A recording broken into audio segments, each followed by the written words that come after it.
I was going to get Rob's opinion about this, but I figured, we're going to do hot tags. He was nice enough to join me for a 2-hour-long Pokemon What If thing as a bonus episode last night. We'll give him a little bit of a break. But yeah, you always leave your comments below. Tell me what your picks are for these, and I guess I'm just going to go ahead and get this started. So if you don't know how the call this spot works, it is pretty simple. I've got from bottom to top, and I guess for some reason I put it in reverse order.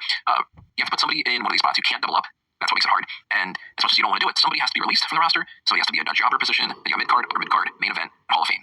Usually my thought process is Hall of Fame can sometimes be, well, they've already had a long enough career and we wouldn't miss them if they were gone. And other times it's, well, it doesn't mean that a Hall of Famer has to leave. Rey Mysterio, Hall of Famer, still wrestling on the main roster. So jobber released, same kind of thing. Released, sometimes you're better off releasing somebody because they are, better suited for like an AEW roster or something like that. And other times it's just like, no, the person's the worst out of the bunch. Get rid of them and nobody cares, So again, I'm in alphabetical order right here. This is not the list of how I'm going to do this, so I'm going to try to figure that out right now, and we're just going to wing it, basically. So if I look at this is my typical thought process. I usually look at this kind of on like a one-on-one thing, where I usually do not both lists at the same time, but this is just easier this way. So with released and Hall of Fame, I try to set the tone a little bit. And the first thing I can think of is, out of everybody on the men's side, the most obvious, hey, if one person could get into the Hall of Fame, who would I want to be in there? All these guys are Hall of Fame worthy. Let's be honest. They've all won world titles except for Logan Paul, but Logan Paul has far exceeded the typical celebrity involvement thing. He is a United States champion as well. So even Logan Paul is not somebody who would be like, I never deserve to be in the Hall of Fame. Now, personality, that's a different story. I don't like Logan Paul. I was just even saying the other night that, like, man, I really wish that you could take the athleticism and the psychology and everything that Logan Paul's got going on and just apply that to somebody who's a nice person.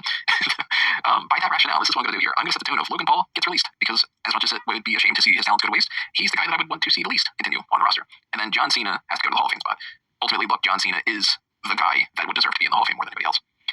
So CM Punk, Damian Priest, Drew McIntyre, and Seth Rollins. One of those has to be a jobber. None of them deserve to be a jobber. And that immediately makes me go, okay, I don't know the rest of this list yet. Let's look at the women's list.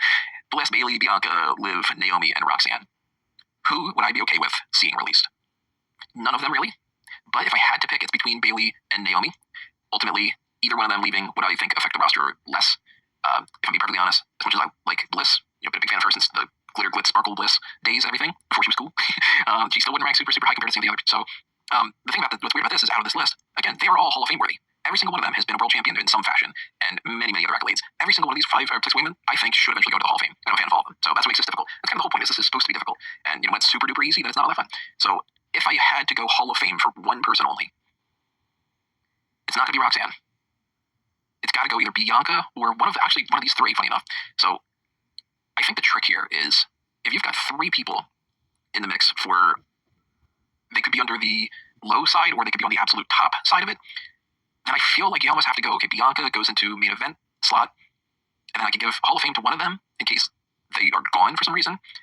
I kind of feel like maybe by default I have to go upper mid-card Liv, mid-card Roxanne, because realistically if she wins the Intercontinental Championship, that's not a step down or anything at this point. And then Hall of Fame Bliss, release Naomi, release Bayley, and go jobber Naomi. That sucks to say because I like all these women, so none of them deserve to be a jobber, none of them deserve to be released, none of them even at this point deserve to be mid-card, because even Roxanne is above that at this point. Look at what she did in the Royal Rumble. But hey, it's a ranking, and put Belair in the main event of everything. Of course she's going to go to the Hall of Fame. Every single one of these they're going to go to the Hall of Fame, so definitely don't take that as any kind of negative for that. Bayley being released, my thought process is, out of everybody that's on this list, I think she's the one that would potentially be served the best to go to AEW. She could reteam with Sasha Banks, Mercedes Moné. She could go to like New Japan or something. Naomi did go to TNA already, and it didn't make a big enough splash. I wouldn't want to see Roxanne go. I wouldn't want to see Liv go. I don't think Liv would be as successful if she was in another company. I think WWE is her like sweet spot. And Bianca, I don't want to see go. And Bliss, I think if she would leave, she would just be done. I don't think she would go to another wrestling company. So Bayley's the one that I would justify the most, being like, I'm going to stay in wrestling, and I can do better elsewhere. It's almost like a mercy thing. Naomi, unfortunately, just ends up having to get the lowest on the pecking order. She's great, but if I'm going to job any of them out, I think it's going to be her. Now back to the men's list. And I can't hide that any longer, okay? Jobber between Punk, Priest, McIntyre, and Rollins. They got for mid-card, main event. I don't think I can quite justify CM Punk being the main event slot when Seth Rollins is there. But Seth would make an interesting jobber. A lot of the times a jobber, I try to justify it by saying, like, who could be playing a loser character, and I wouldn't hate them for it, or I wouldn't be bored with them.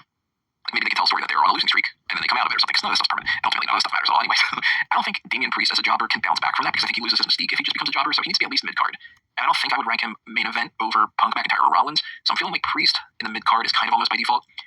Now, upper mid-card main event, jobber. Punk is the other guy that I could see potentially being a jobber. I don't think it's going to be McIntyre, so I think I'm going to have to put McIntyre in the upper mid-card, and then have to go jobber for Rollins or Punk. I think I gotta go in that. Maybe I am back into that front of, like, maybe does Rollins deserve to be main event, or does Punk deserve to be main event? Punk jobbing does lose some of his mystique. That's tough. McIntyre's so good that maybe I bump him up to main event. And maybe go upper mid card for Punk so that he can work with the lower card guys. I think maybe we go in that direction, actually. I think we go Seth could be a fun jobber. Punk goes in upper mid card. Priest, no, maybe we switch Priest and Punk. you know what I think we do? I think we go Punk should be fun in a mid-card scenario, working with people like a Broadbreaker and all. I mean, Broadbreaker's upper mid-card at this point, but still. Ilya Dragunov, there you go. Like, that's a good person. Ilya Dragunov versus CM Punk. Like, I could see that being a solid mid-card feud. Damian Priest, he's world champion as well. He's moved past that. Everybody's moved past this mid-card spot, but I think that this is the list I would go with. Like I said, quick episode, just kind of in and out, but I wanted to make sure I did do a call the spot this year, and I figured, you know, why not do it for the Darkcast, so I was going to say for the mid-card for some reason. I appreciate everybody on the Darkcast here. I'm actually, at some point in the next hour or so, going to